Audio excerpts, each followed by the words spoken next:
지수함수의 최대 최소입니다. 지수함수 일단 최대 최소란 말이 나오면 우리는 지수함수가 아니라 항상 함수에서 최대 최소 남은 두 가지를 꼭 기억하세요. 첫 번째 최대 최소, 절대적으로 크고 절대적으로 작은 거 없어요. 그래서 우리는 첫 번째 뭘 해야 되죠? x의 범위를 확인합니다. 그 다음에 두 번째, 우리가 최대 최소 문제를 풀려면 가장 중요한 건 뭐예요? 그 문제 속에서 잘 이야기해서 우리는 함수를 뭘로 표현한다? 그래프를 그린다. 이 두 가지는 꼭 기억해 주시기 바랍니다.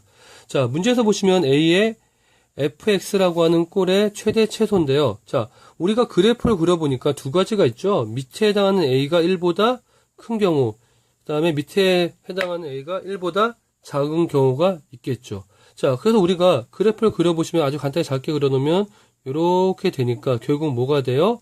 A가 1보다 클 때는 결국 X가 커지면 결국 뭐가 돼요?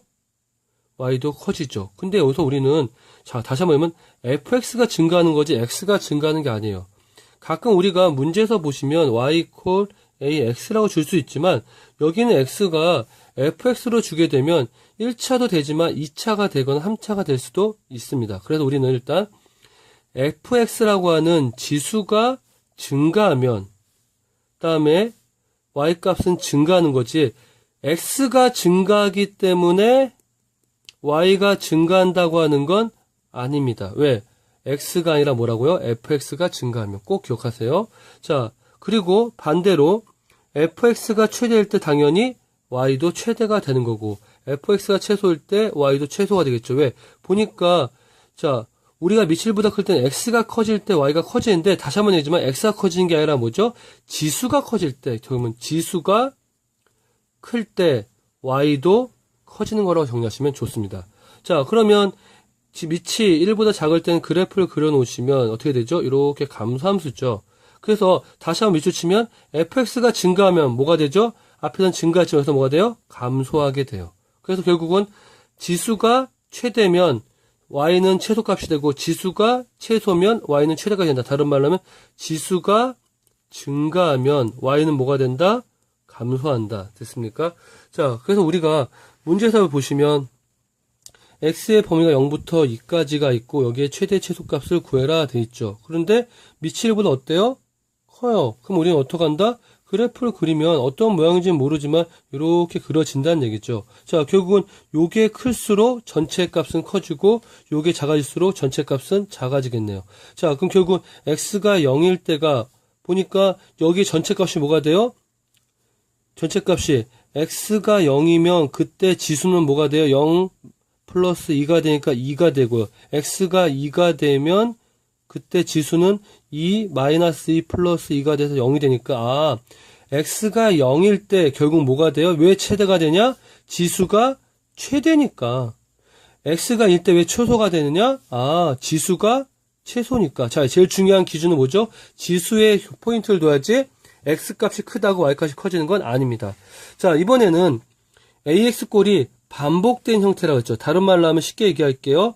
자, 항이 몇 개 이상? 3개 이상이 되면 우리는 이거를 ax를 t로 치환을 합니다. 됐습니까? 자, 치환하면 여기서 제일 중요한 포인트는 여기 있네요. 치환한다면 뭐예요? 치환한 문자의 범위는 표시해줘야 되는데 왜 치환한 값은 항상 0보다 크냐면 우리가 앞에서 보신 것처럼 밑이 1보다 커서 y equal 만약에 2x가 되든 y equal 2분의 1의 x가 되든 밑이 1보다 크든 작든 항상 어느 축 위에 있어요? x축 위에만 그래프가 그려지죠. 항상 그래서 우리는 a의 x라고 하는 값은 0보다 클 수밖에 없는 겁니다. 그래서 여러분들이 잘 이해하고 외우는 것도 중요하지만 외우는 것도 중요하지만 이해하는 게 상당히 더 중요해요. 자, 넘어가 보시면 그래서 우리는 최대 최소를 구하려고 할 때 다음처럼 밑이 1보다 클 때, 1보다 작을 때 자, fx라는 건 다른 말로 하면 뭐가 된다? fx는 지수다. 됐습니까? 그리고 꼴이 반복된다. 다른 말은 뭐죠? 3개 이상의 항이 되었다. 그럼 반드시 뭐 한다? 치환한다. 이 정도만 잘 기억해 주시면 될 것 같아요. 자, 지금 보시면 그래프 그리는 게 이렇게 세 가지가 나오는데요. 여러분들 이거는 꼭 이해하시는 게 좋아요. 이해. 어차피 이 그래프는 여러분들이 그리시게 될 거예요. 근데 이거를 무조건 외우시면은 절대 안 그려질 거고요. 자, 밑에 보신 것처럼 이렇게 그래프를 그리는 게 나왔죠. 그럼 어떻게 되죠? 보니까 3의 x와 2x 어떻게 주면 돼요? 점 찍어요, 점. 자, 만약에 지금 이렇게 그래프 있는데, 만약에 b가 1이라면, 자, 여기는 얼마가 될까? 2가 됐고, 여기는 얼마가 돼요? 3이 돼요. 그래서 점을 찍으면서 몇 개의 점을 통해서 자연스럽게 이해해 주시면 되고요. 또 하나 팁을 드리면, 두 개의 그래프를 그려야 될 때는요, 사실은 여러분이 시험장에서 다양한 색깔 가지고 문제를 푸는 게 아니죠. 그러니까 만약에 두 개의 그래프가 지금처럼 교재에 나와 있는 것처럼 선이 구분될 수 있다면 한눈에 딱 체크할 수가 있을 텐데 이걸 둘 다 검은색 그리면요. 정말 많이 헷갈립니다. 그래서 여러분들이 이럴 때는 한 그래프를 좀 더 진하게 그려서 좀 더 이제 색깔이 아니라 농도를 가지고 그래프 두 개를 구분하는 것도 상당히 중요한 노하우입니다.